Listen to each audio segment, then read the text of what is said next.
परिचय। विश्व की प्रत्येक वस्तु में गति होती है। हम चलते हैं, दौड़ते हैं और साइकिल चलाते हैं। हम पेड़ों से गिरते पत्तों और बांध से बहते हुए पानी को देखते हैं। मोटर गाड़ी और वायुयान यात्रियों को एक स्थान से दूसरे स्थान तक ले जाते हैं। पृथ्वी 24 घंटे में एक बार अपनी अक्ष के परितः घूर्णन करती है तथा वर्ष में एक बार सूर्य की परिक्रमा करती है। सूर्य अपने ग्रहों सहित हमारी आकाशगंगा नामक मंदाकिनी में विचरण करता है तथा जो स्वयं भी स्थानीय मंदाकिनियों के समूह में गति करती है। उद्देश्य। इस पाठ के अंत में आप निम्न करने में सक्षम हो जाएंगे: यांत्रिकी और इसके वर्गीकरण को समझना, स्थैतिकी और गतिकी में भेद करना, विरामावस्था और गति के बीच विभेद करना, सापेक्षिक गति को समझना, गति के प्रकार समझना, बिंदु, द्रव्यमान वस्तु और निर्देश तंत्र को परिभाषित करना, पथ लंबाई और विस्थापन के बीच विभेद करना, वेग और चाल में विभेद करना, यांत्रिकी और इसके वर्गीकरण। सभी सजीव वस्तुएं बिना किसी बाहरी सहायता के स्वतः गति करती हैं। जंतु एक स्थान से दूसरे स्थान तक गति करते हैं या वे अपने शरीर के विभिन्न भागों को घुमाते हैं। भौतिकी की शाखा जो भौतिक वस्तुओं की गति का अध्ययन करती है उसे यांत्रिकी कहते हैं। यांत्रिकी को मोटे तौर पर दो रूपों में वर्गीकृत किया गया है: स्थैतिकी और गतिकी। स्थैतिकी एवं गतिकी। स्थैतिकी यांत्रिकी की वो शाखा जो उन वस्तुओं का अध्ययन करती है जो विरामावस्था में हैं, स्थैतिकी कहलाती है। ये साम्य अवस्था में कार्य करने वाले बलों के प्रभाव में वस्तुओं की गति का अध्ययन है। समय एक महत्वपूर्ण भूमिका निभाता है। गतिकी यांत्रिकी की वो शाखा जो गतिशील वस्तुओं और उनकी गति के कारकों का अध्ययन करती है उसे गतिकी कहते हैं। बल गति का कारण होता है।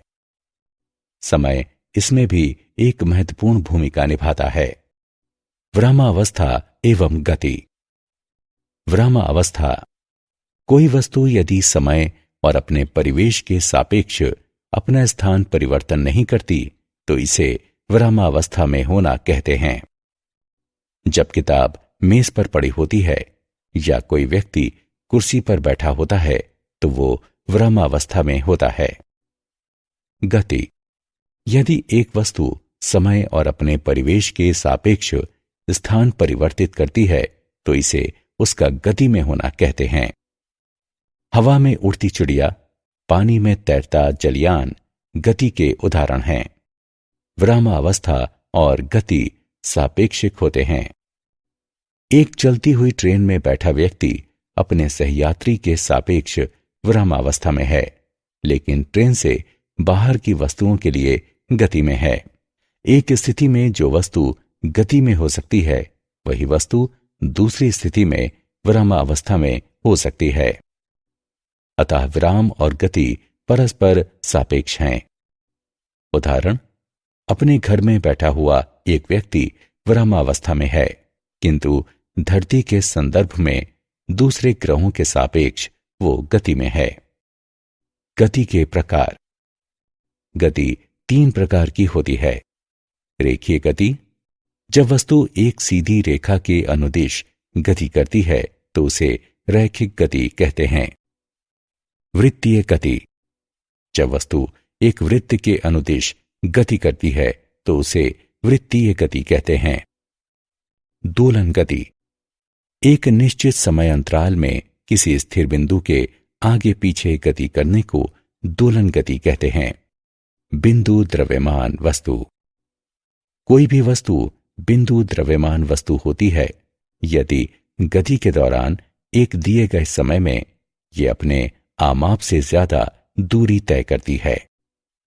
उदाहरण, पृथ्वी की सूर्य के चारों तरफ परिक्रमा सूर्य के पारितः पथ की तुलना में पृथ्वी का व्यास बहुत कम है, अतः पृथ्वी को बिंदु द्रव्यमान वस्तु कहा जा सकता है। निर्देश तंत्र। निर्देशांक अक्षों यानी परस्पर समकोण बनाती तीन रेखाएं उसकी एक अवस्था जो कि एक प्रेक्षक यानी मूल बिंदु से संबद्ध हो और जिसके सापेक्ष कोई प्रेक्षक किसी गतिशील वस्तु की स्थिति, विस्थापन, वेग, त्वरण इत्यादि बता सके। इसमें तीन अक्ष एक्स, वाई और जेड तथा कण के प्रस्थान बिंदु पर एक केंद्र होता है। एक विमीय, द्विविमीय और त्रिविमीय गति।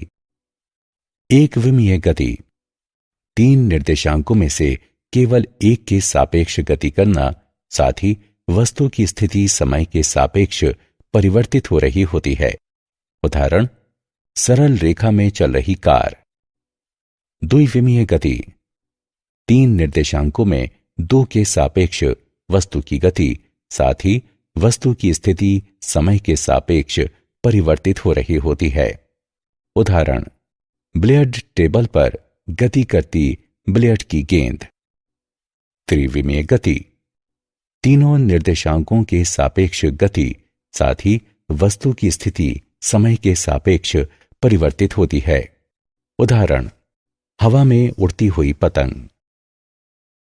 पथ लंबाई और विस्थापन के बीच अंतर।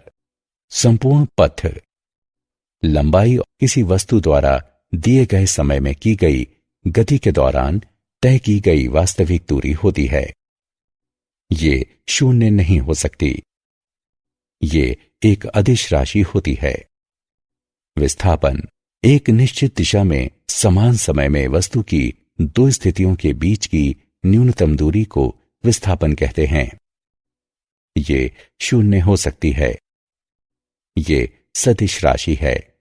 चाल किसी वस्तु की गति उसके द्वारा तय की गई कुल पथ लंबाई और लिए गए समय के अनुपात के रूप में परिभाषित की जाती है। चाल बराबर पथ घटा लंबाई बटे समय अंतराल।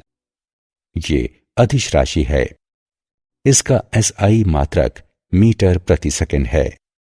इसका विमीय सूत्र निम्न है।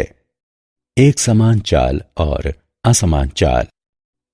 एक समान चाल जब कोई वस्तु समान समय में समान दूरी तय करती है तो उसकी चाल को एक समान चाल कहते हैं। असमान चाल जब कोई वस्तु असमान समय अंतरालों में समान दूरी तय करती है या असमान दूरियां समान समय में तय करती है तो उसकी चाल को असमान चाल कहते हैं।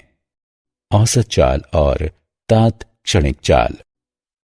औसत चाल किसी वस्तु द्वारा तय की गई कुल दूरी और लिए गए कुल समय के अनुपात को औसत चाल कहते हैं। औसत चाल बराबर संपूर्ण पथ लंबाई बटे संपूर्ण समयावधि। तात्क्षणिक चाल समय अंतराल डेल्टा टी में किसी वस्तु की चाल को तात्क्षणिक चाल कहते हैं। वेग और इसके प्रकार। वेग किसी वस्तु का वेग वस्तु के विस्थापन और विस्थापन में उसके द्वारा लिए गए समय के अनुपात के रूप में परिभाषित किया जाता है। वेग बराबर विस्थापन बटे समयावधि। ये एक सदिश राशि है।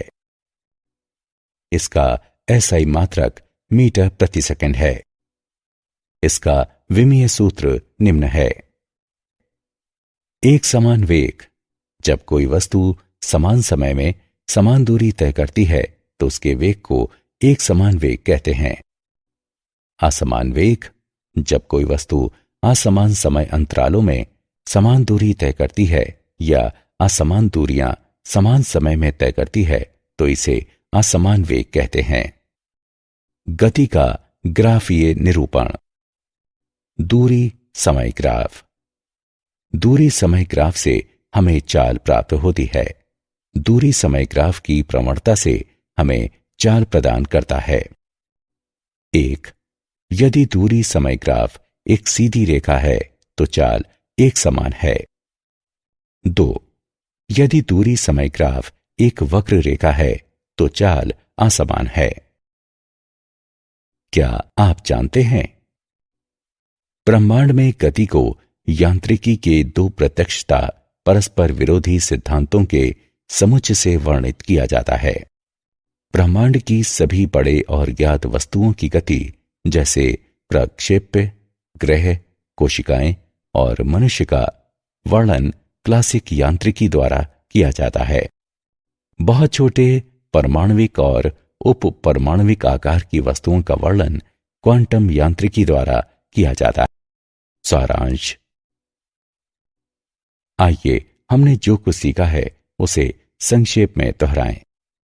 स्थान में परिवर्तन को गति कहते हैं, दूरी के सापेक्ष गति को चाल कहते हैं और विस्थापन के सापेक्ष गति को वेग कहते हैं। गति सतत या परिवर्तनीय वेग के अनुरूप क्रमशः एक समान या असमान हो सकती है। दूरी या विस्थापन के परिवर्तन की दर हमेशा क्रमशः चाल या वेग प्रदान करती है।